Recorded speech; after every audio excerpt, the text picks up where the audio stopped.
Good evening. I'm Alec Browse. I'm a fellow of this academy and a past president.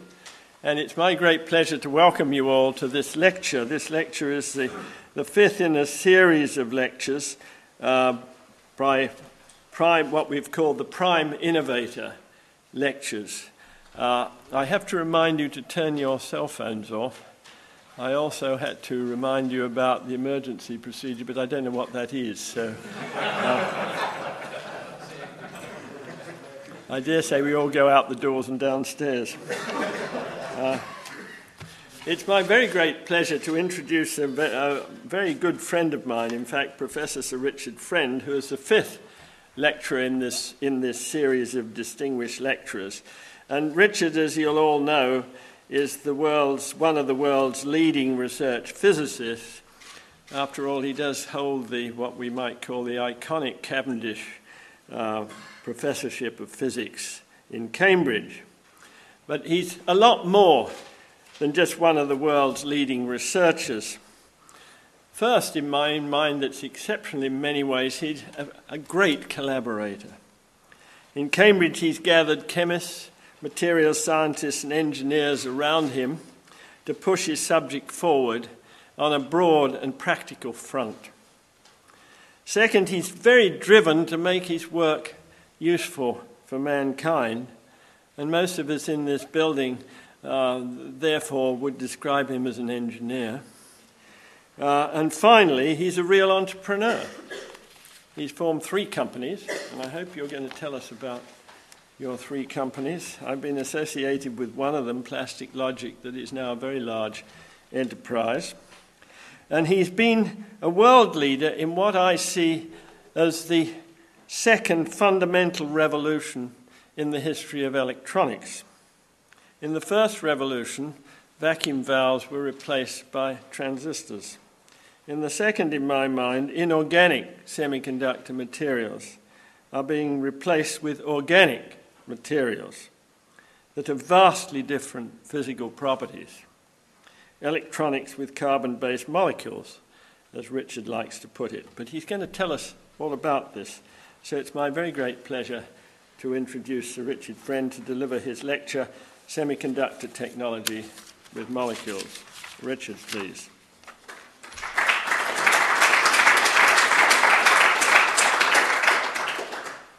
Well, Alec, thank you very much for the warm words. And can I say what a pleasure it is to be regarded as an engineer.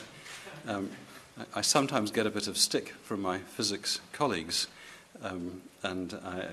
We have to work hard to remind scientists that once upon a time there was no separation between science and engineering, and something that we probably don't spend enough time worrying about is what seems to me to be blindingly obvious, that most of the interesting unexpected events in science have always come about because someone did the engineering first. It has almost always been technology that allowed experiments to be done better or differently, that revealed the physical world to be not what everyone had presumed it would be. Almost never is it extremely clever people like Einstein who managed to predict something that we hadn't thought about before. It usually comes about because the engineering had happened first. I try explaining this, and sometimes I realize I'm doing it in the wrong community back in physics.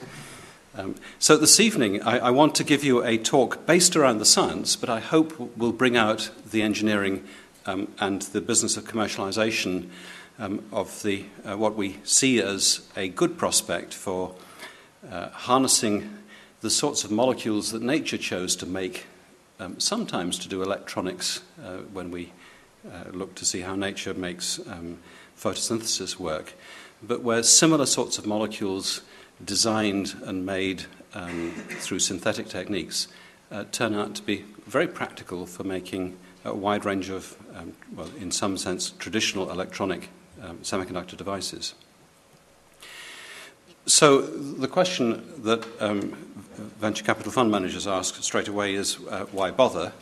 And on a grand level, the proposition is that if you look at current technology based on silicon, It's a very expensive business. The costs keep on growing even more quickly than the number of devices on the chip. Is it the figure of $8 billion for the AMD fab when it finally gets built in Abu Dhabi? I mean, these are quite astronomically large numbers. In order to be able to put huge amounts of functionality on relatively small pieces of silicon, so the images on the left are of a silicon wafer and an image from a clean room, a remarkable technology, but very challenging and very good for what it does, but not obviously adaptable to take semiconductor technology into other areas. And on the right, there is an image with the logo of the New York Times, and there's an image of the back of a printing press. And that's a different information technology, 500 years older, the movable typeface, but obviously very successful, and successful because manufacturing is quick, easy to change, and you can sort of put it anywhere. The problem is that ink isn't a very functional sort of medium to put on paper these days, but it would be nice if we could borrow some of these very adaptable and flexible techniques for manufacture and combine those, if we can, with the functionality of silicon. And that's the move, if you like, the bringing together of new ways of making functional structures using a new class of materials to do the semiconductor functionality. And for me, it's when it becomes interesting as a technology is when we've taken for granted that we can get the devices to work well, but we can then find interesting ways of making them, and it's the making of them that creates the real commercial opportunities. Well, back to some science. It's rather easy to introduce the subject now because, of course, graphite, or graphene as we should now call it, rather splendidly has won the UK its first Physics Nobel Prize for a long time. Graphite, of course, is the black stuff that you have in the tip of a pencil.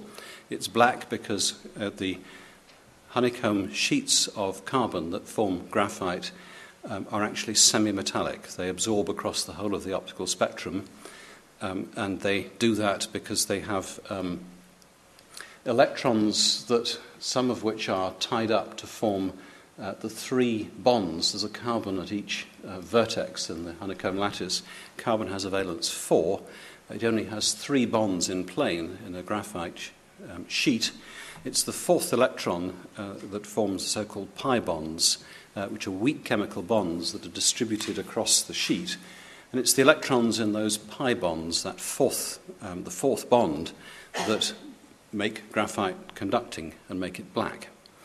So here is a conceit, which of course isn't how you make useful molecules, but let's start with that chemical structure, which we know gives an electronically interesting material with graphite, and let's just try taking a sort of nanoscale pair of scissors to the sheet and chopping it up to throw away the material to either side, a bit like making a paper chain, and I've done that in a particular way to produce.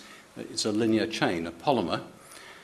Now that, of course, doesn't look at all like any chemical structure that anyone would recognize. So let me do some quick chemistry, and where we've cut through a carbon-carbon bond, let me put a hydrogen on to repair the damage. And it still doesn't look right, because chemists don't like representing carbon with valence 4 as though it's only got 3 bonds. So what is usually done is to put in a double bond alternately.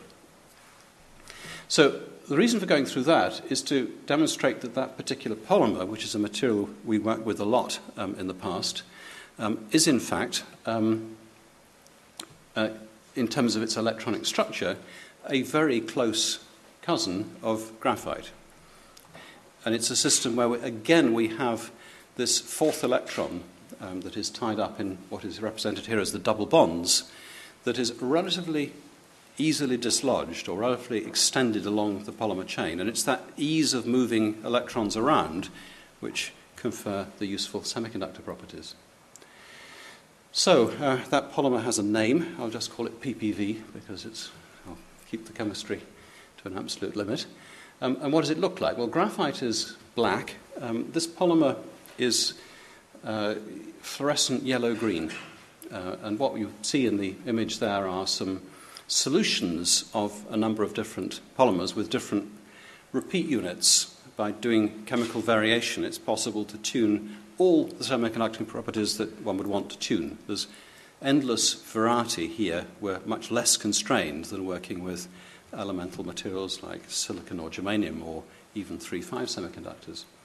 But what's really revolutionary is that rather than working with a wafer out of a single crystal, what we have here is active semiconductor in solution. We can paint it or print it.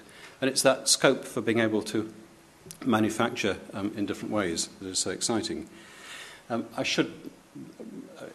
mention in passing that molecules that nature makes, such as beta-carotene or the retinal molecule that makes our eyes work, have exactly the same structure. This delocalized pi electron system is how they tune color down into the visible part of the spectrum for obvious reasons, because that's where they work.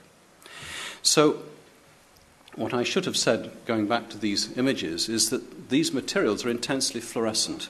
They look very much like fluorescent paint. They absorb, say, blue and UV, and they re-radiate very efficiently. So the color is more than just absorptive color. And what it turns out to be possible to do is to generate that luminescence or fluorescence, not by absorbing blue or UV light, but by wiring a film of this polymer up between electrodes, much as you would make a diode out of silicon. And that's something which we discovered sort of by chance. Jeremy Burroughs, Donald Bradley, and myself 20 years ago, more than 20 years ago, with access to some of the first of these polymers that were clean enough that one could think of calling them a semiconductor. These were actually made by my colleague in chemistry then, Andrew Holmes. And what we had done was literally to paint a layer. It's the green layer. It's a thin layer, a fraction of a micron of polymer, onto an indium tin oxide coated glass substrate, and the ITO is a transparent metal, and then we'd evaporated some metal on top, usually a reactive metal, and that turned out, more or less by accident, to be a device that produces light when a high enough voltage was put across it. Now what's happening is that we are producing light from exactly the same fluorescent center as operates when the material is operating as fluorescent paint. Now I have to say, at that point, having seen light coming out of this device, we rushed off and filed a patent, which was a good thing to do. It was an unusual thing to do 20 years ago in, I think, any UK university. And in those days, Cambridge, wonderful as it is in many ways, had no way of paying for it. So the three of us actually forked out to pay for it, in spite of the fact that the university probably owned it. But I have to say that things have got better since. The university has, it's a modest but very effective technology transfer office, which understands that the most important thing that a university tech transfer office can do is provide advice and help you speak to the person you need to be speaking to, who is almost certainly someone in the private sector, because inventions don't sort of prosper if they're left languishing in universities, in my view. Anyway, we filed the patent. Then we published the letter in Nature afterwards. I think it stands at about number 12 in the most cited papers ever in Nature. It turned out to have been a big hit because it unleashed a whole field, because there's a lot you can do with it. Having filed the patent, we had no idea whatsoever what to do with it, and I think I would describe a patent as a bit like a newborn baby. Your newborn baby. One feels terribly responsible, and one feels that it's extremely vulnerable. I mean, both are true. And one way or another, you have to do something to it. It doesn't exist by itself. And one of the ways of looking after it is to license it or sell it to a nearby company, which we sort of came close to doing, but had the good sense to realise that wonderful a British industry is, or was then, it wasn't actually in the business of producing large amounts of semiconductor devices or displays. And the advice, which I think we heard correctly from very helpful people at various UK companies, was, well, we could look after it, and we probably would, but we're not promising to do anything with it. And that was the hint, and what we ended up doing was forming Cambridge Display Technology as a university spin-off, which has grown and survived. It's had an interesting and checkered history, the details of which I won't go through this evening. What it has done is to sustain well over 100 very high-grade jobs in and around Cambridge for more than 10 years now. It's currently, I think the headcount is near 150. The company has had various owners. It was for a while listed on NASDAQ. It was bought out off NASDAQ by Sumitomo Chemical Company a few years ago, who've invested heavily in it. And the consequence is that particularly the chemistry for developing different materials that goes on in Cambridge is world-leading. It is the world leader in this class of materials. And it's taken that depth of... sorry, I'm not going to write. Of effort and persistence. I shouldn't push my slides through too quickly. This was an early device. This is from probably 1989 or 1990. And what you can see, there's a magnifying glass in front of a cylindrical brass can, and there's a black central disc, which is the dark, was the window, and you can just see slightly tilted from left to right upwards a little strip of green light. That was one of the early devices. But it was enough that you could see it without being too stretched to believe that it was really there, and lots of people came through it. And one of our research students then, who is now the physical sciences editor at Nature, Carl Ziemlis, produced this wonderful piece of artwork on the whiteboard in the lab. This is obviously what whiteboards in labs are for artistic expression. Fortunately, the whiteboard got preserved. So, a message that came across from what I've just said is that we started with a small company. In various ways it has survived, and in fact more than survived. And over the years, a lot of money has been spent. Of order 100 gainfully employed scientists working for a decade is a lot of money. And you can ask, what have they done?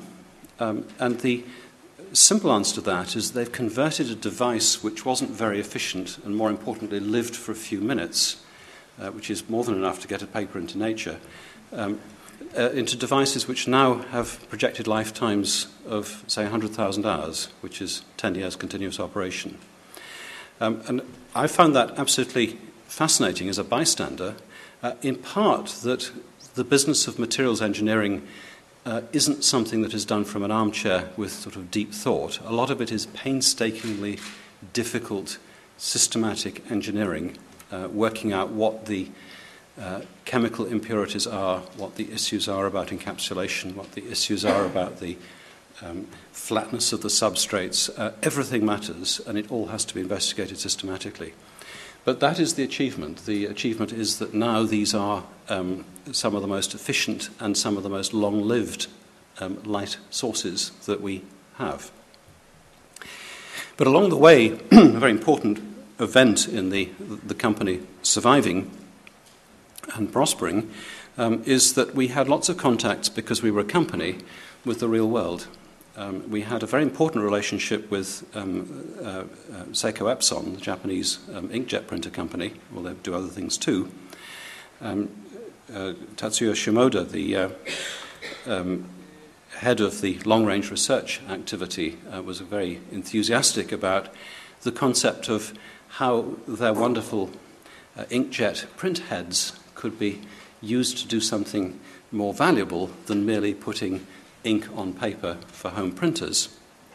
And they approached Cambridge Display Technology back in about 1996 to see whether we could work out how to reformulate our semiconductor solutions so that they would function as ink, so that we could print them.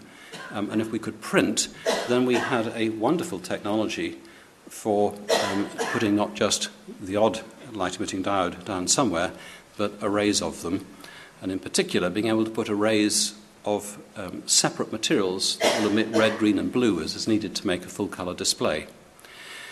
So that introduction to inkjet printing, which has turned out to be very important for us, came about through that Japanese contact. We had many joint development programs running which were rather successful.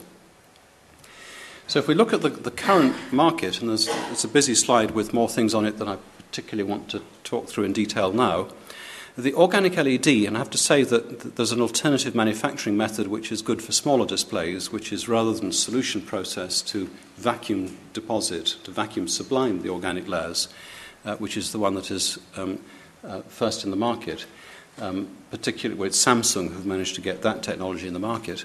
Most smartphone displays, so long as they're not Apple, which is yesterday's technology, now have organic LED displays in preference to liquid crystal. They're thinner, brighter, faster, and more power efficient. So for devices where those performance criteria are absolutely key, and smartphones turn out to be that space, they're rapidly becoming the dominant technology.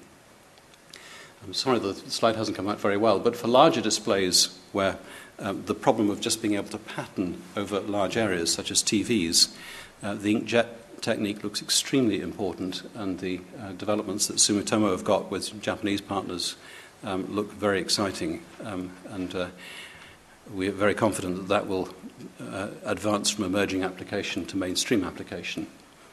But moving across the screen, the next application for organic LEDs is one that has taken me completely by surprise. Our early devices were efficient, but not spectacularly efficient. On a good day, they were about as good as a tungsten light bulb. But what has happened as a result of a number of, I would say, scientific discoveries, and together with the engineering advances, is that they are now up along with gallium nitride as a very efficient means of converting electricity into light. So all the major lighting companies around the world have active programs on organic LEDs for lighting. This is a GE logo. And the reason is that what you want for interior lighting is not a point source, which is what you get from a tungsten light bulb, or from a gallium nitride LED. What you want is a diffused source, and much of the effort that goes with lighting goes into the business of diffusing a very bright point source or near point source to become a distributed lighting area. So if you can produce a panel which lights up everywhere, you avoid the need for the light shed or the luminaire, and that in itself gives a huge efficiency enhancement. Light shades throw a lot of light away, even in the best of times. So that makes it a pretty serious technology. This is a slide, these fascinating slides of uncorrelated variables, which is the figure of merit. Here it's power efficiency in lumens per watt versus time.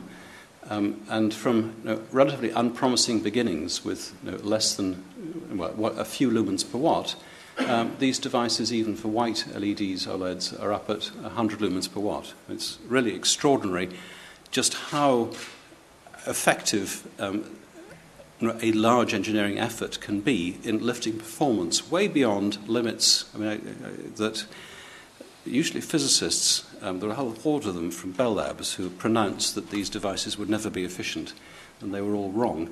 And it was probably necessary that those who didn't take too much account of what was published in physical review letters just got on with it and managed to get devices to work well.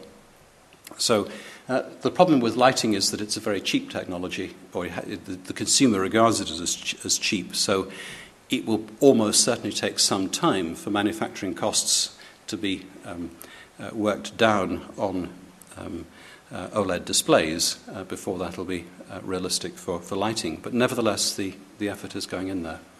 I thought I'd just sort of throw a couple of pieces of recent research in, which things we've been working on. And one example is that one of the challenges with these devices is that they've traditionally been made with two metals to provide the electrodes. And the challenge is that you want to arrange the work functions, the energies at which electrons are available to push into the semiconductor, are obviously as far apart as the band gap.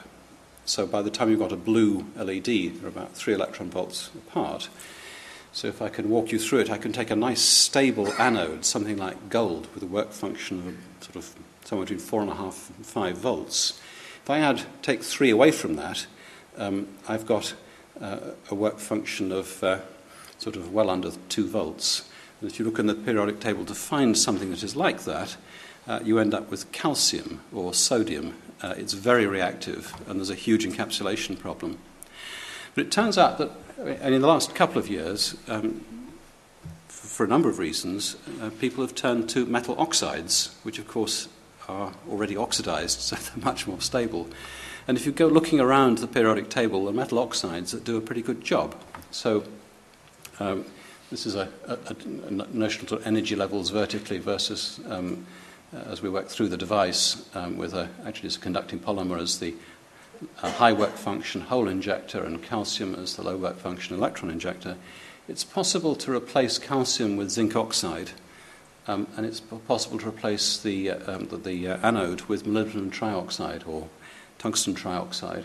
And they're not just good, they're better. And that produces devices which are inherently much more stable. And it also allows them to, we can work, because we can get better charge injection, we can reduce some of the tolerances that make these devices rather hard to manufacture over large areas. We can work with thicker layers of organic semiconductor. I mean, that I think is, it was on no one's roadmap of what would the next improvement be in organic LEDs, but it has come, I would say, from the broad area of nanotechnology where investigation of other electronic materials, other semiconductors has gone well. Well, let me run through the set of devices. I'm going to talk about transistors and then come back to diodes and solar cells. Field effect transistors. Of course, in this audience, there's not much I need to say about transistors, but I'll have a go anyway. The field effect transistor is essentially a parallel plate capacitor when it's working. If we have a bottom metallic grey gate, a light grey insulator, a slab of green semiconductor, and then some gold bars to make source and drain, if we put a voltage across that structure and it ends up putting the electric field where we want it, the field is dropped just across the insulator, in which case we must have induced sheets of charge either side of the insulator, so it's looking like a parallel plate capacitor. But of course the extra electrons, because we put the gate voltage negative in the gate metal, don't matter very much, but the extra holes that we've induced in the semiconductor now allow a conducting channel between source and drain. Now, of course, virtually all the transistors that have ever been made make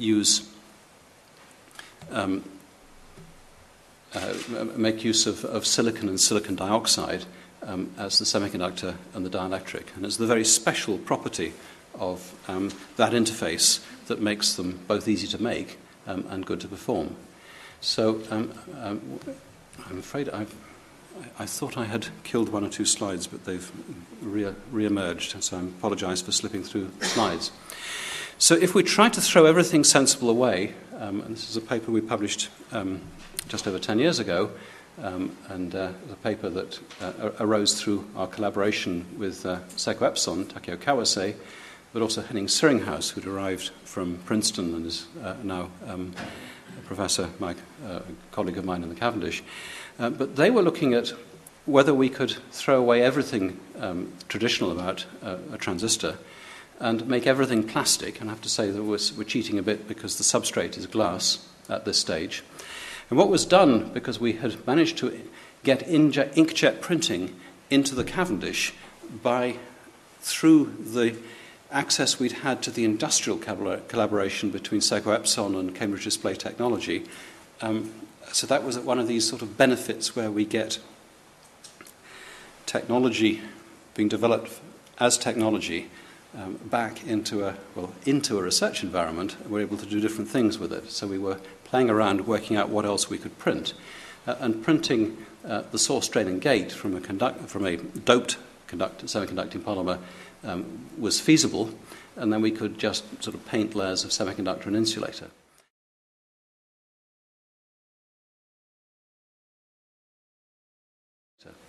But it's fairly radical because we're now trying to get induced charge by putting a field across the insulator between a polymer, this green polymer semiconductor, and a grey polymer insulator. And that just about everything is unknown. It turns out that the quality of that interface, getting it flat and not sort of partly intermixed, is critical.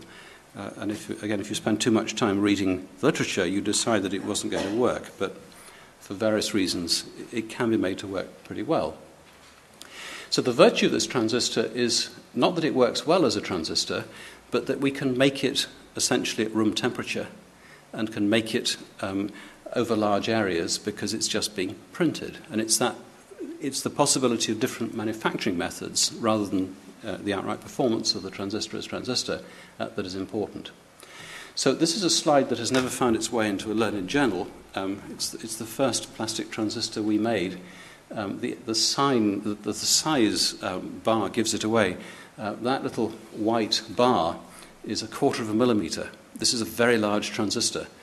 And the reason is that what has been done was to inkjet print drops of the conducting polymer, and you can see sort of 2 interpenetrating forks that make the source and drain, and then a pad behind, this sort of rectangular pad, which is the gate.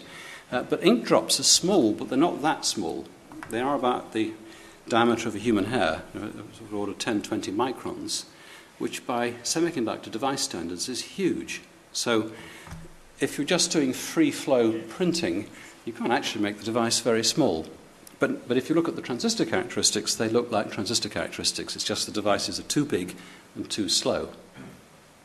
Well, undeterred by the fact we had a few problems, and 2000 being a good year to do it, we set up Plastic Logic as another spin-out, and I have to say that was a time when we were able to get some very good quality venture capital investment, and particularly Amadeus in Cambridge, who've been spectacularly important and successful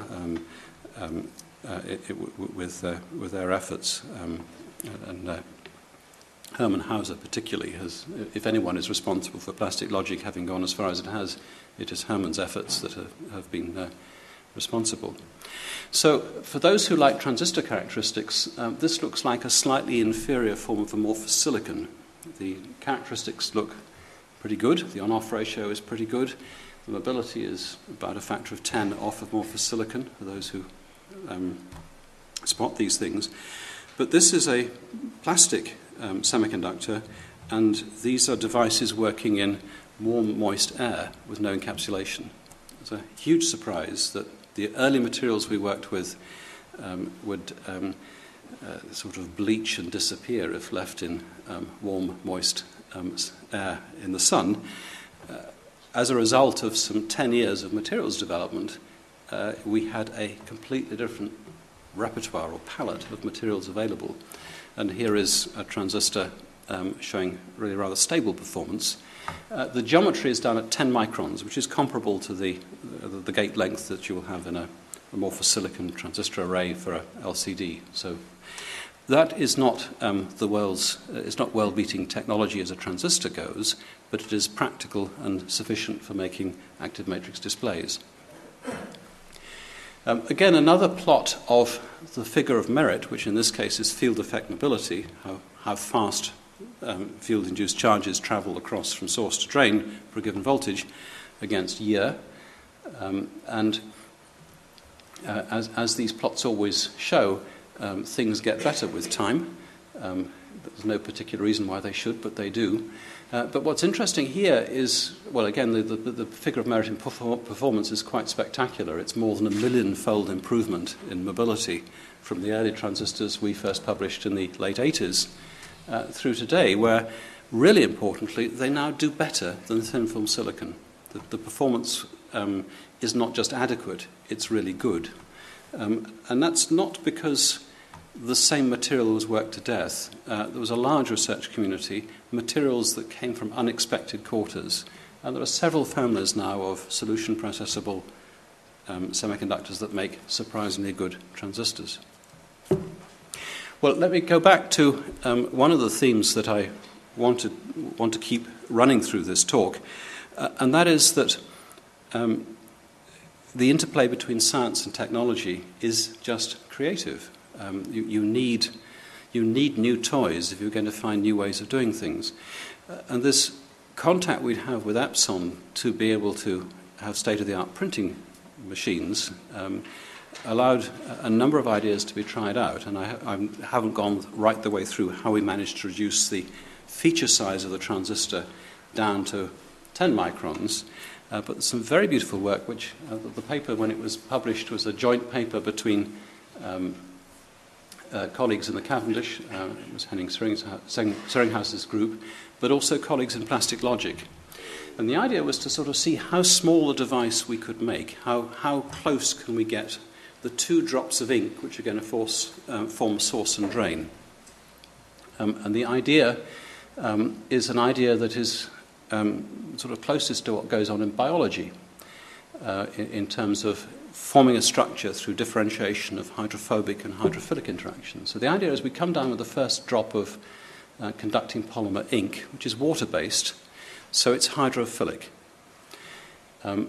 So if we were to print another drop down, as in fact you'd seen in that first printed transistor, it would just fuse with the first drop and we'd end up with a bigger blob. But if we can do a surface treatment and put a little red halo on that converts it from hydrophilic to hydrophobic, then we can arrange that the next drop, when it's printed, will push away. And the separation between the two drops is now determined by what are essentially molecular scale forces. It's the repulsion of hydrophobic and hydrophilic. These are the same forces that determine cell walls in living matter. So if we've done that, we don't need any elaborate and expensive optical mask to make a submicron structure. We're just doing it by this sort of self-organization of the printing. Now, the halo can be put on by brute force. You can just give the thing a carbon tetrafluoride plasma treatment, which sort of fluorinates the surface, which is crude. You can be more elegant and chuck some surfactant or soap into the first drop.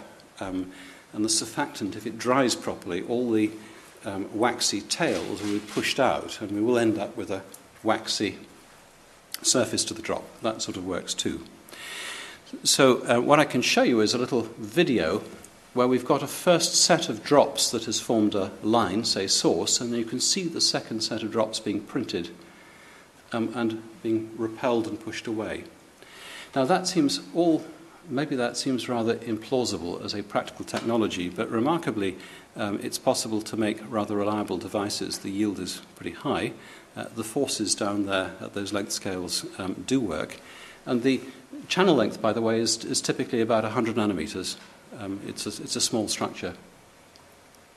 And Henning has taken this a lot further. This is a slide to show some work that has been supported through the Cambridge Integrated Knowledge Centre, which is this sort of transition between science and engineering and manufacturing that EPSRC has supported, where in various ways it's possible to reduce the parasitic capacitance, which, as I'm sure you could have worked out, would have affected the speed of the device. And it's looking to be a practical technology. Well, what Plastic Logic has done is to be able to manufacture reasonably large area arrays of transistors to form active matrix backplanes, actually for e-ink displays. So This is one that you can't buy yet, but there are a few floating around. So the idea is to set up, as you would with amorphous silicon, an array of transistors which will set voltage correct at each pixel on what is going to be a display. And the display medium is the e-ink electrophoretic medium that is used in the Amazon Kindle. There are capsules that contain white pigment and black pigment, and the white or black can be pulled up to the top surface, where, for reasons that are subtle and far from obvious, they can be persuaded to stay with no further intervention. So once you have written a page, it draws no power to sustain it. It's bistable.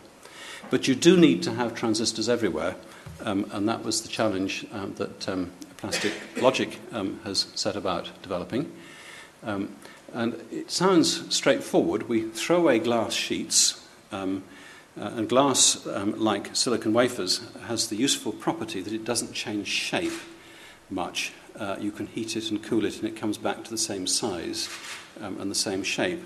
If you take a sheet of plastic foil, it doesn't. So if you want to manufacture circuits on plastic at room temperature, which we do, you can do a first layer of photolithography for free, because that doesn't sort of align onto anything. But higher levels just won't register, because the substrate will have changed shape enough that even though the mask might be perfect, the substrate isn't.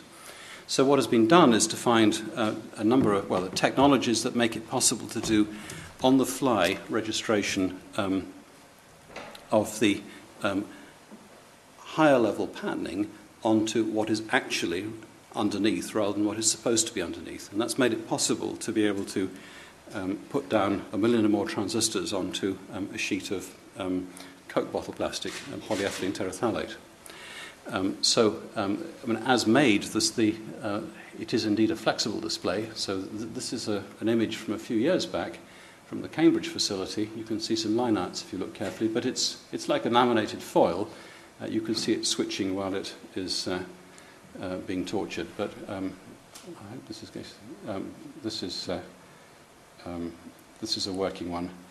I hope you can see doing something right. You can come and play with it later. But unlike a display with a liquid crystal object, an iPad or something like that, you can do that with it. There's absolutely no glass in it.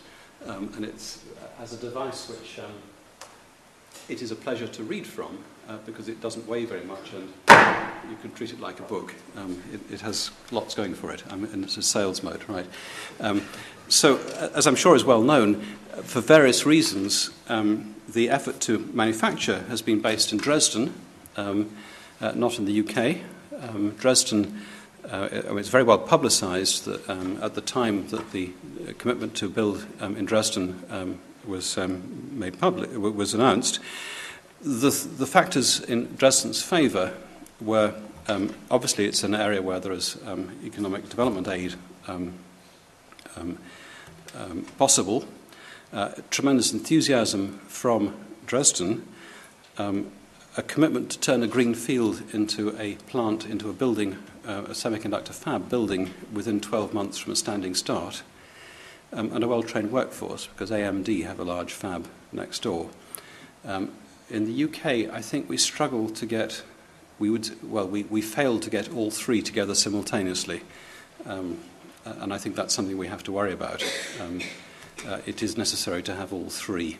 That's to say, the financial support, very rapid conversion of a green field into a building ready to use, and a trained workforce. So, at least it didn't end up in Asia. But it's done, the Dresden plant has done well, as has also been in the news recently. The product that you see isn't in the market yet. I think it got rather overtaken by the arrival of the iPad, but it will happen. It'll happen in part because there's been a large investment from the Russians. Rusnano put a major investment in. There will be manufacturing in Russia too. Obviously, we're doing the right thing because about a couple of weeks later, BP announced that they too were working with the Russians. I don't know whether they got the idea off us, probably.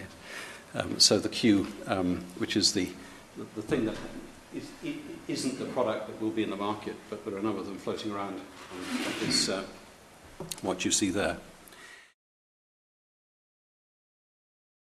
Well, back to science, because the nice thing about science is that things only have to work once and you get a publication out of it. One of the intriguing issues about these devices is that if you think of something that apparently doesn't work and stick at it, you can almost always make it work. And one of the challenges is that in the literature, the transistors are quite easy to make, it turns out. Hundreds of papers on transistors, all of them reporting p-type behavior, so putting a negative gate voltage on and inducing positive charge in the channel. Almost never n-type. And we produced a paper in 2005 where we explained why n-type devices wouldn't work. I mean, in principle, all you have to do is change the gate voltage, and then we've induced electrons in the semiconductor rather than holes. But so resolutely did they not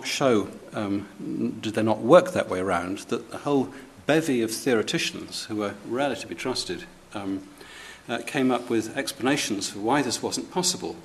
And all these explanations were wrong, because it is possible. And the reason is that you have to choose the right insulator. And it turned out that most of the community was using silicon dioxide as the insulator, which you might think is smart because it works with silicon, but it's dumb with the organics, because it turns out that the surface of the silicon dioxide has hydroxyl groups on it, and those could be electrochemically altered to become O minuses at a lower potential than that required to push electrons into the semiconductor. So if you get rid of silicon dioxide and replace it with the right organic insulator, you can make them N-type as well. So that makes for a nice video, and again, this is very much due to Henning Seringhaus. What we're looking at is a transistor which is both p-type and n-type at the same time.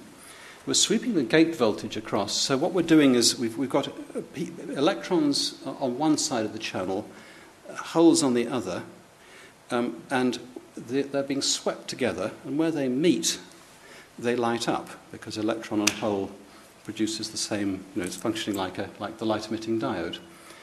And we've obviously chosen a fluorescent polymer to do that. It's a green fluorescent polymer. What I will do is, I didn't have enough time to talk my way through it. I'll run it through again.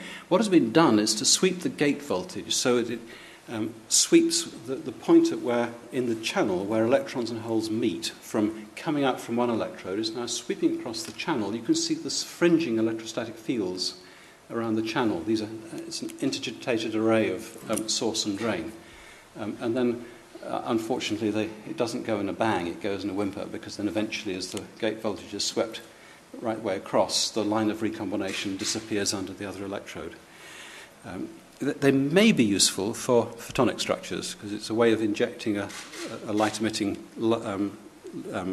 source, say, directly into a waveguide. Well, let me spend the remaining 5 or 10 minutes on solar cells. Solar cells are great these days, because they're one of the things that we're allowed to be funded to do, and students love to work on solar cells. I don't intend to be cynical about that. Students who reckon they've got quite a few years ahead of them have probably worked out that solar energy is going to be a big player in the way we get our energy in 30, 40 years' time.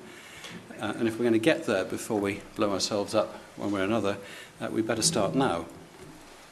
If you look in the literature, there's been an explosion of interest from what had been a real backwater in the semiconductor world. I mean, you didn't need to be smart to make a traditional silicon solar cell, but there are now all sorts of materials. Some of them are rehabilitated from the past, like cadmium telluride or copper indium gallium selenide. Others that have come from new science. And of course, the organics have played quite a large part in that. So here is my plot of performance versus year. It's a rather crowded slide. And I'm going to probably fill you with dismay by saying that our interest is in the bottom right-hand corner, where we have a long way to go, because that's where the organics sit. But what you can see is steadily rising performance. I mean, I won't go through the whole of it, but it combines single-cell solar cells where the maximum efficiency you can get is about 30%. That's the trade-off of open circuit voltage versus what fraction of the solar spectrum you collect.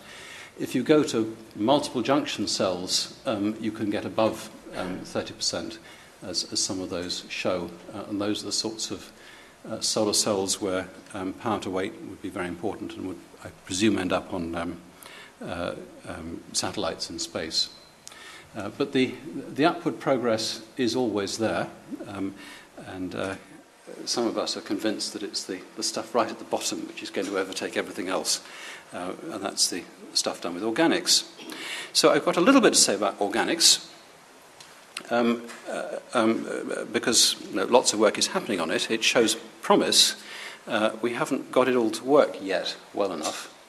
And of course, the piece that's really going for it is that nature decided that this was a smart thing to do a long time ago, because organics work in photosynthesis. The core of a green plant is a little solar cell.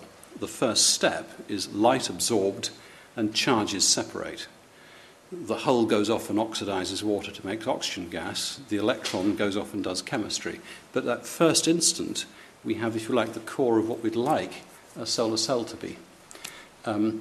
Interestingly, green plants didn't feel the need to do better than the Shockley-Queezer limit. They are only single junction cells. They're not actually 100% efficient. We of course could try and do a bit better than that. So I was going to briefly mention, if you like, the mainstream of research, which is where the same sorts of structures that, on a cruder version that nature has in photosynthesis are now working quite well, and then finish with what may be a way of doing even better. This is a slide to put everything in perspective, which is just to illustrate how extraordinarily sophisticated nature is. It isn't just a single junction. There's a whole an extraordinarily complex network of components that are all involved in capturing light, harvesting it, pushing it to the reaction center, pushing out electron and hole, which then, in complicated ways, do their chemistry and go on to the Calvin cycle and produce glucose from carbon dioxide. We can just go to something which is so much cruder that I hope it makes the point, which is what we need to do to encapsulate that vital piece that is in photosynthesis is to convert a molecule which, if it absorbs light, left to its own devices, would just re-radiate. Those are the ones we use in the light-emitting diodes, to be one where the available chemical energy produces split charges. And the way to do that is to have not one molecule but two with energy levels that are offset, to have one that is more electron-loving than the other, so that what happens is that we can absorb light, promote an electron from a filled state to an empty state, arrange that electron is able to see a nearby site, that would be the other molecule, where there's a lower energy state for it to drop onto, and it leaves a positive charge behind. And if you're lucky, the electrons and holes can then be drifted apart. That's the piece that has to happen. So in contrast to a lump of silicon, where shine light on it, you produce copious free electron-hole pairs where you can drift electrons and holes separately and the solar cell works. In the case of anything organic, you have to go this extra step of setting up a heterojunction between dissimilar molecules to get that initial charge separation. And that's the piece which it's been found possible to do.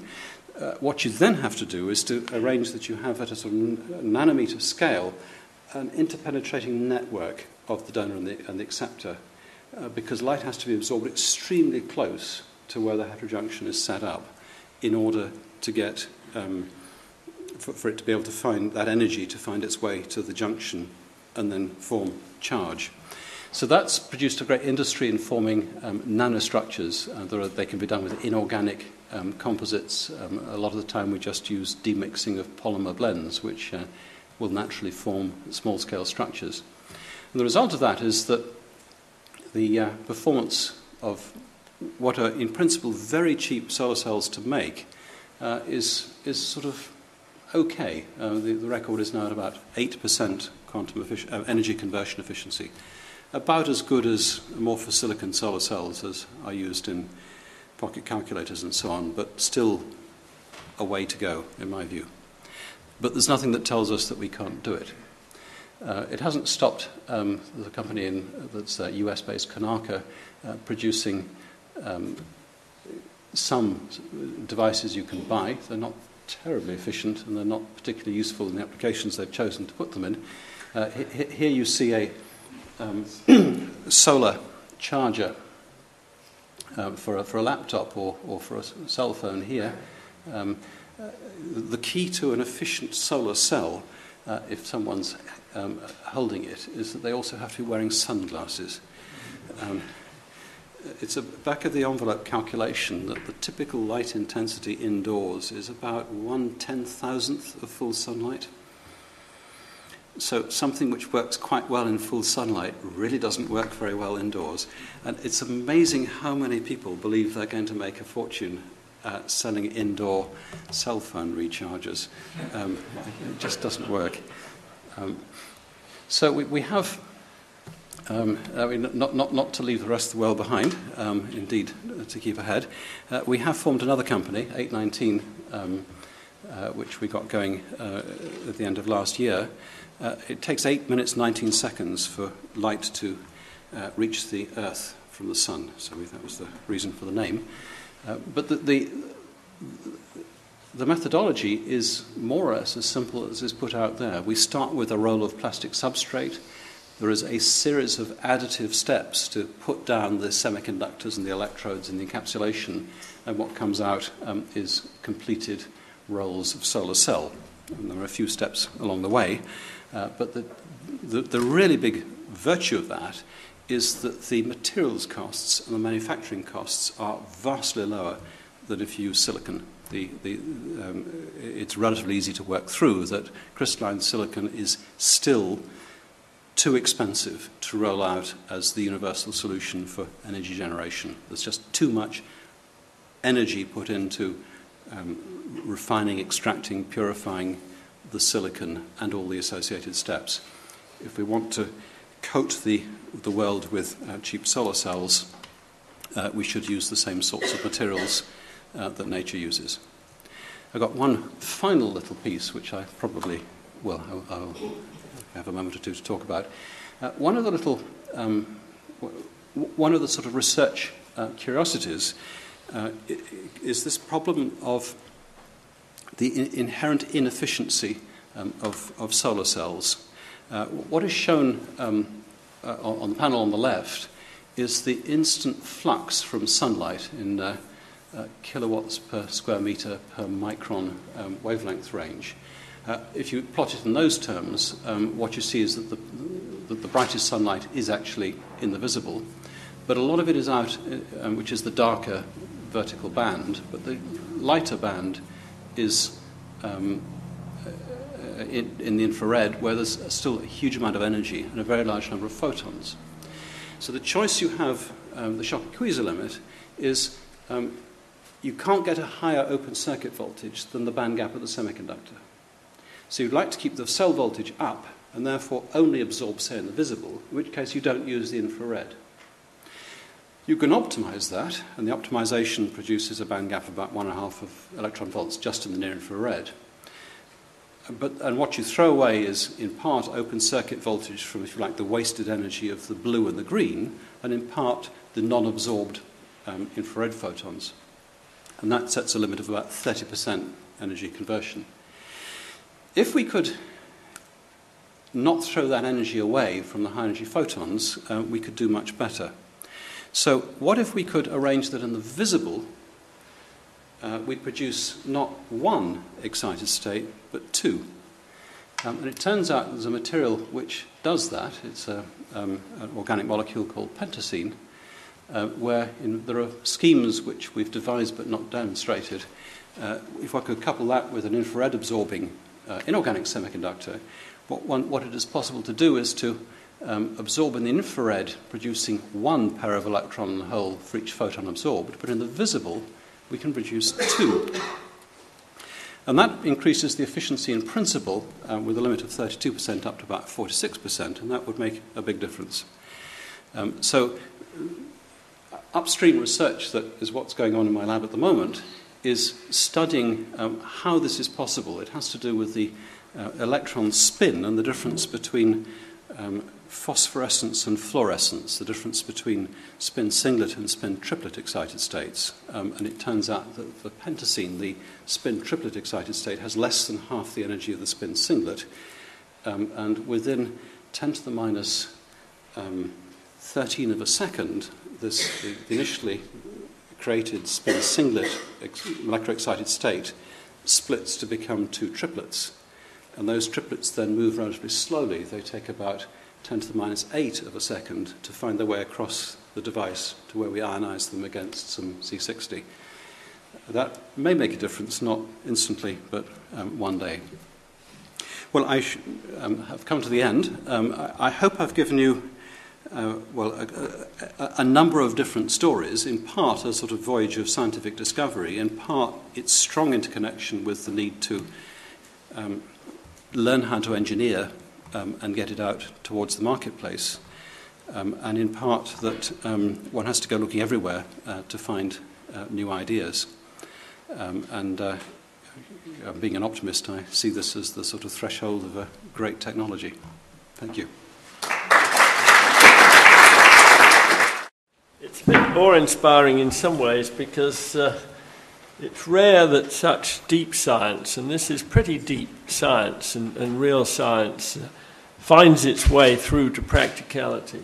And I really congratulate you. And you've done a brilliant job in trying to explain it. It's not easy stuff, but it is very, very high-level innovation that is it's going to be hugely beneficial to everybody. And the thing that really fascinates me about this is that you have now built the bridge halfway to nature, as it were. Most of these electronics that we built, we sort of physicists and hardcore electrical engineers, are absolutely unlike anything that nature produces.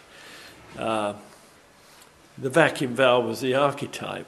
I mean, there aren't little glass vacuum bottles with tungsten filaments in it or anything like it in nature, and the physics is so different. And even the semiconductor business, where one's growing absolutely perfect crystals and it's all very hard sort of physics, whereas you're really bridging. And I think you're going to get into an area of fascinating discovery the more you get into the way that nature works itself. Would you agree with that? I do think that we can learn from nature. Learning what is how nature makes structures provides direct clues as to the sorts of things we ought to do. I think we have to be careful not to presume that therefore we will have anything useful to say about nature. It's just we're borrowing from it.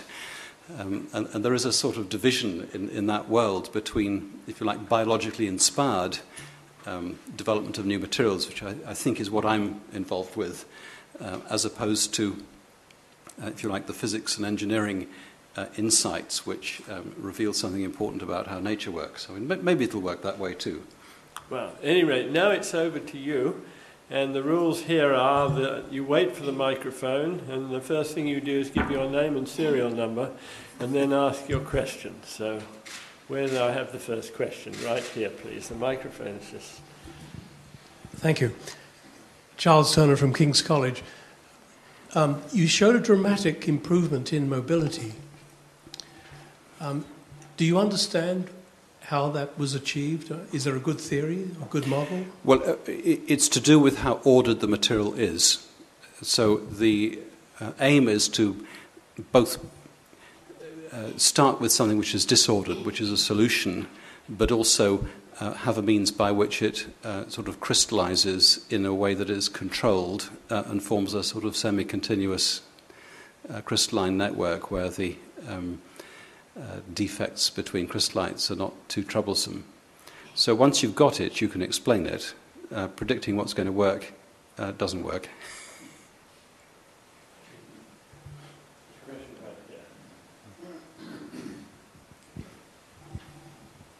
I refer to bookshops which produce or have produced books over many, many decades. And for reference books, they go out of date annually. What does one do with those books that have gone out of date? And so they build up and up and up and up.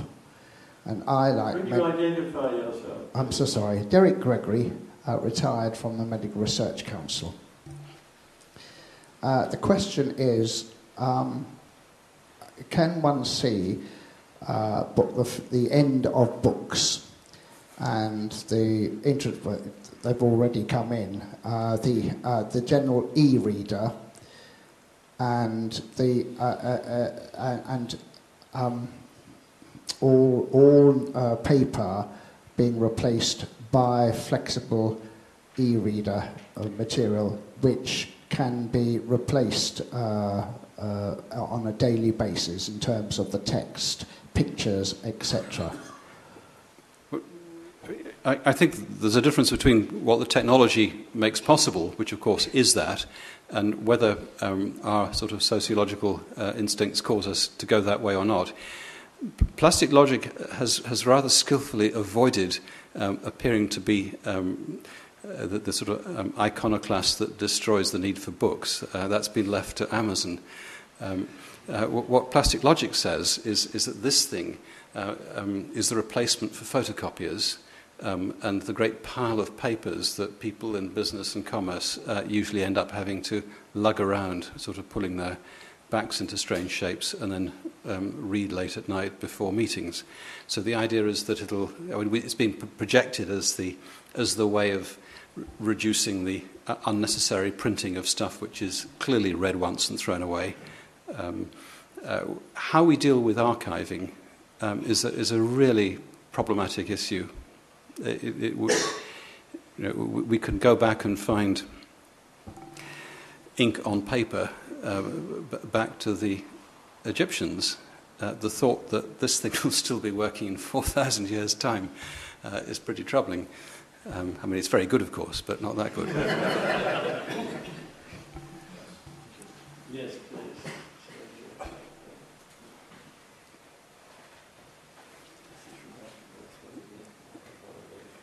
Cedric Gregory from Caltech. If we took a different measure of, instead of the efficiency of your solar cells, looked at the kind of structural engineering measure, and that would be, for example, the areal density of the state-of-the-art. How would the comparison go with today's systems? I mean, there is no encapsulation, as you said, or maybe some reduced, much thinner encapsulation rather than glass? Well, it wasn't a planted question. Thank you very much for it. If one's trying to construct a business for solar cells, and you think what you do is you produce a panel and sell it, then you shouldn't get funded, because that's a dumb thing to do. You're allowing yourself to be commoditized right at the wrong point. People don't want to buy solar cells, they want to buy electricity. And they're concerned, and companies that may supply them that electricity are concerned about the full life economics of the solar cell. So you have to look at everything that goes into it. And that depends very much on what the application is. I mean, I can give you two applications which, where one can make a really good pitch for a new technology. One is high-rise buildings have a huge amount of laminated glass as a cladding, not just as something to see through. It turns out to be a rather cheap and weight-effective cladding, and it has a habit of not shattering so that passers-by underneath don't get killed by shards of glass. It's possible to put these sorts of solar cells in the filling, in the laminate, in between the glass sheets. Now, if you can do that, then almost all the costs associated with making it and putting it in place in an optimistic scenario go away. I mean, there are some non-trivial issues about wiring them all up, but that would be a sort of whole system where it looks very attractive. The other where this sort of technology looks good is in a world where labour costs are rather lower.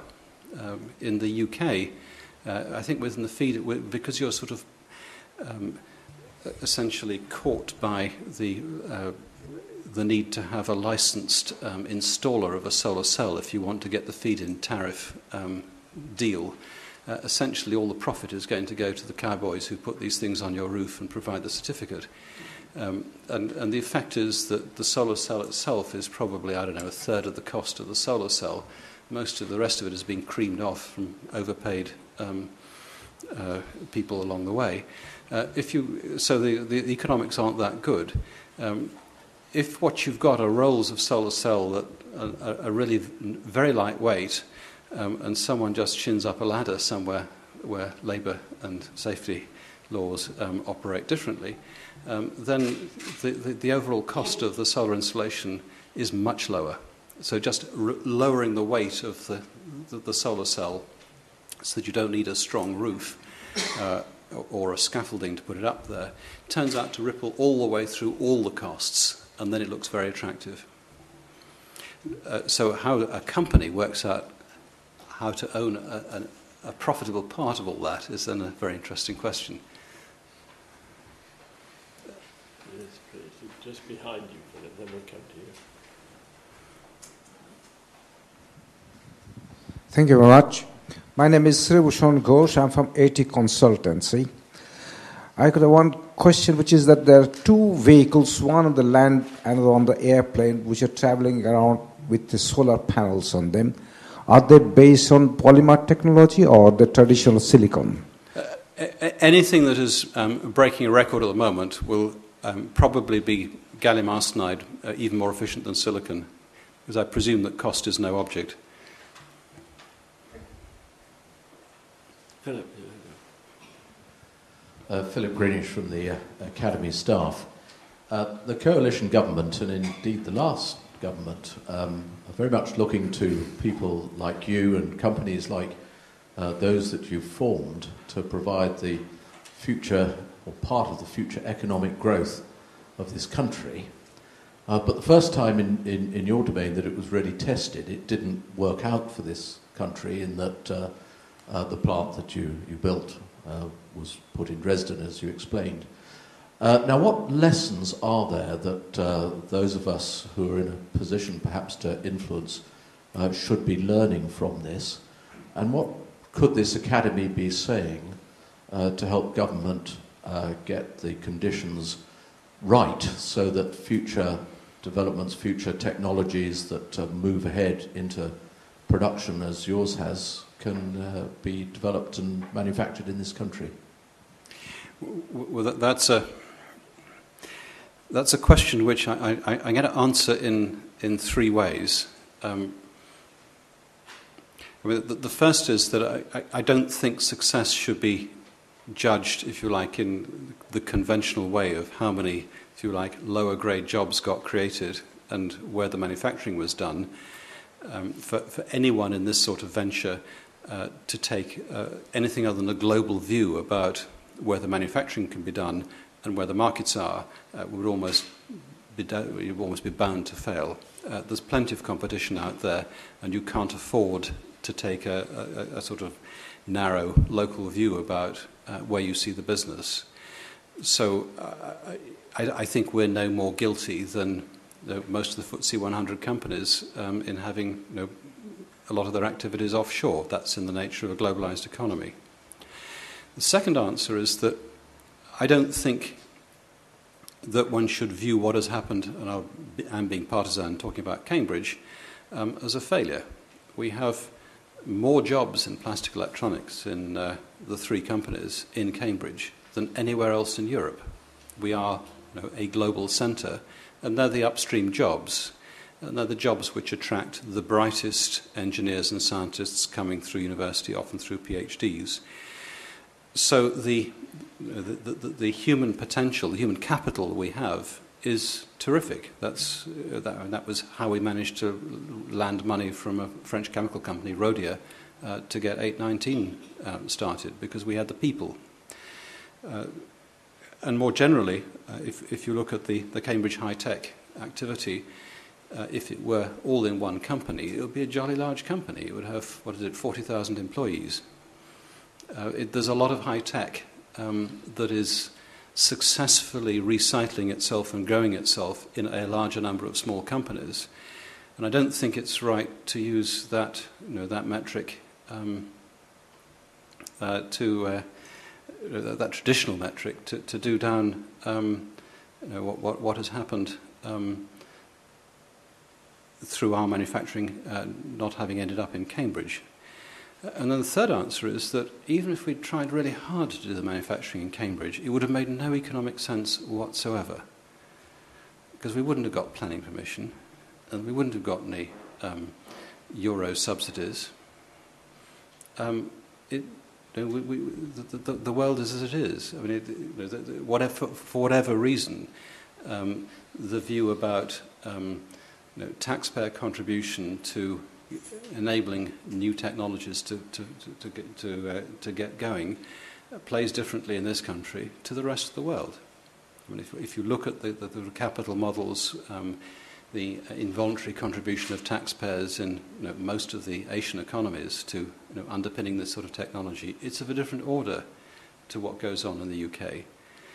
So again, if one wants to sort of turn on me as being responsible for exporting jobs, I just don't think that's right. I mean, but I don't think that's what Philip is doing. No, I know. I was answering a more general question, and I know. But I would debate this issue with you, because I think that if you're running a high technology enterprise, you really need your prototyping, manufacturing nearby. Yes. Even nearer by than Dresden. And I was, of course, involved in plastic logic at the time. And I mean, it was, I think that we do have a problem here, and I think it's a funding problem. And I think that it's partly that the money, and there's plenty of money in this country, is risk averse. And that is a very key issue. After all, the first real slug of money came from New York. It's not as if that was a low-cost environment, was it? Do you not think that there is the money... Well, I think there's an issue about where the money is. I think there's also an issue about ambition for what we expect our scientists and engineers to do when they've graduated. I mean, there's a lot of talk about greening the economy. Well, concretely, what do you do when you've graduated in electrical engineering? What company do you go and work for in the UK that will allow you to first play out your ambitions to make a big contribution to engineering, and then work your way up and become a wonderful operational engineer making things at scale? Where do you do it?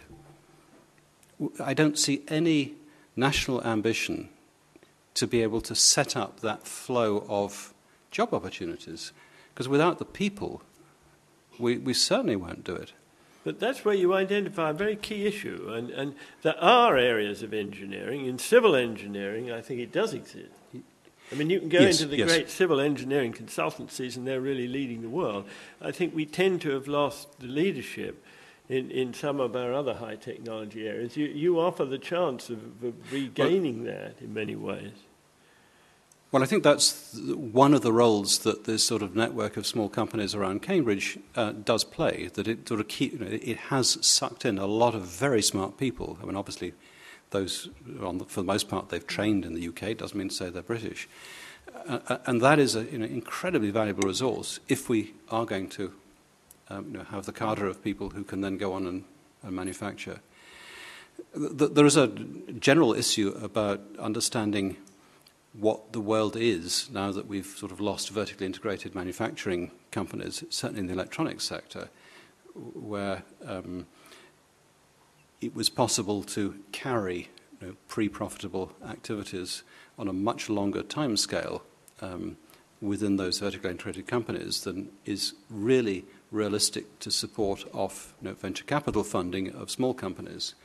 And I think the effect of that is that is what causes the relatively expensive prototyping activities to drift away at the wrong moment. And I'm a great supporter of Hermann Hauser's plans for technology innovation centres. I mean, so long as those are seen as vehicles to push people through. If they end up as just repositories for civil servants, then they're a waste of money. Oh, yeah. But they need to be the sort of finishing schools for practical manufacturing engineers who move on. Yeah. There's a question at the back there, please. Thank you. David Hughes, the Business Innovation Group. Richard, thank you for an excellent presentation. It helps us non-physicists to understand a lot more. And I don't think you should be apologetic. The science is fantastic, and you've done what any sensible business person would do, which is to find a way to exploit your technology. The reason I just wanted to jump in was your last point about the technology and innovation centres and the previous discussion, because what Philip touched on seemed to me to be very important in terms of thinking about government policy. One of the things that the semiconductor industry has taught us, and your technology has taught us, is that the competitive advantage lies in the process engineering. That's where companies will actually succeed substantially. That's where the growth and the revenue and the GDP will ultimately come from. Therefore, anyone who gets in on the ground floor and develops the process engineering, which is far easier to protect than the basic research, because researchers publish, and therefore everyone knows the basic science. But the process engineering is much more difficult to protect. So the issue becomes, how do you do something like that in this kind of area? And that's where I take issue with you on the technology innovation centres for your kind of capability. It's absolutely not clear to me what a technology innovation centre would have done in your case, because you found a manufacturing centre in Dresden.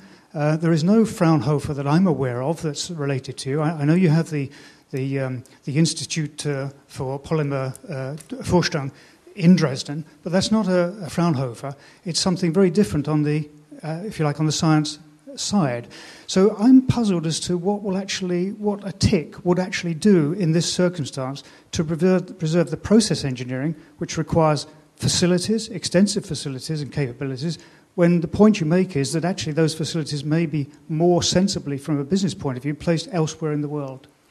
That's a very cogent argument, which I completely agree with.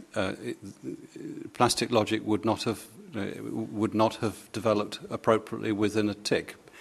It ended up having a very clear focus for what product it wanted to develop, and having got that focus, it was right that it tried to do that on a purely commercial basis. What will probably turn out, if this turns out to be a really big technology, is that the products that we see at the moment, which in a sense are imitations of things that we know about already, will not be the big winners. That there will be completely novel opportunities in ways that I've never been able to pin down. I can't help feeling that this sort of compatibility in terms of manufacturing process with sort of ambient conditions lends itself to diagnostics in the medical arena. Now, getting there is going to involve trying out projects, trying to entice companies that don't think they need it but have the market access to do trials to work out how one can get the compatibility of technologies at a level which is of zero interest to regular university research, and not really at a commercially feasible stage. It's the sort of project that might have gone along all right within a Bell Labs in its heyday, but we don't have the vehicle for that. So I'm not trying to confuse, I hope, this as a subsidy for purely commercial development, but I am concerned that I think quite a lot of the sort of proving of where there is an opportunity happens at a pre-competitive stage, and that the skill base that does that is not one that sort of comfortably resides within, the sort of sole operator, sole trader, PhD or postdoc mode that goes on in the universities. So somewhere in there, I could see that one could sort of grow projects, bringing together industrial partners where something may take off, and with any luck, the engineers who'd made it work would then be the founder engineers of whatever the technology turned out to be. I hope that's not too non-specific, but it's a differentiation from the purely commercial. Yeah. Peter. Thank you. Peter Saraga, ex-Philips Research. I wanted to talk about the issue of a new technology replacing an incumbent technology, saying the way it has the issue that's occurred in displays, because if it goes back to the battle between CRTs and LCDs, it took a very long time for LCDs to replace CRTs, simply because the infrastructure industry was so powerful in CRTs, and they improved all the time to fight back against LCDs. To some extent, the same thing is happening between LCDs and OLEDs and so forth. And the reason that the LCDs, in a sense, were able to do it because they had a niche market in portability which CRTs couldn't compete in.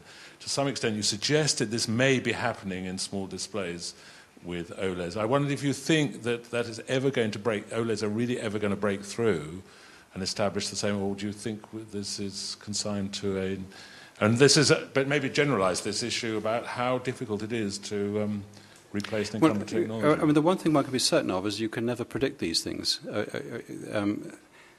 And very often the sort of success of your little piece of the materials technology depends on an application that wasn't on the horizon when you started. So and one shouldn't dismiss the smartphone display. In terms of value of displays manufactured, it's probably rather significant. Some of the highest, the liquid crystal displays that go into smartphones are pretty spectacular now. But when the change happens, it happens very quickly. If I can just make a comment back on the industrial space. I mean, again, it's a sort of, and it's a comment more about, if I can pick up around liquid crystal displays. As I understand it, the two most profitable parts of that industry are one is in upstate New York at Corning, where they make the glass sheets. They make them better than anyone else can, and they essentially have a monopoly. Not in terms of what they deliver. They have this wonderful sort of flow process that is much better than float glass. And the other is in Europe, which is Merck in Germany, and still in the UK too, who produce the liquid crystals. Everything else in that industry loses money. I mean, on average, I think the Asian manufacturers have lost money on making liquid crystal displays. But those two bits are incredibly profitable. The glass and the liquid crystal materials. And the reason that those two companies are so successful is they've invested more than 30 years R&D. So they deliver a product which is so much better than anything else that it's worth paying a premium, because you know that the display isn't going to fail because you're using something backed by 30 years of technology. And there's the cost basis. I've got to cut this off. This discussion could go on all night, especially as I totally disagree with David Hughes on this issue. But I will have that discussion over a drink. But Richard, you've created a whole new space here, and I think we've got to really work to gain as much of that space as we can, because as you say, I mean, you didn't name two countries there that are getting the main thing out of that technology. They're not in low-cost Far Eastern places. I do a lot of work with Bosch. It uses Fraunhofers all the time. I mean, I think the Fraunhofers used to exist in industry. They don't now. Anyway, let's not get into that. This was a brilliant lecture, and your work is utterly brilliant, and you're to be admired and encouraged, and I'm sure you inspire a lot of young people. So thank you very much for giving us the pleasure of listening to you this evening. And now we can all go off and celebrate and have a drink. Thank you.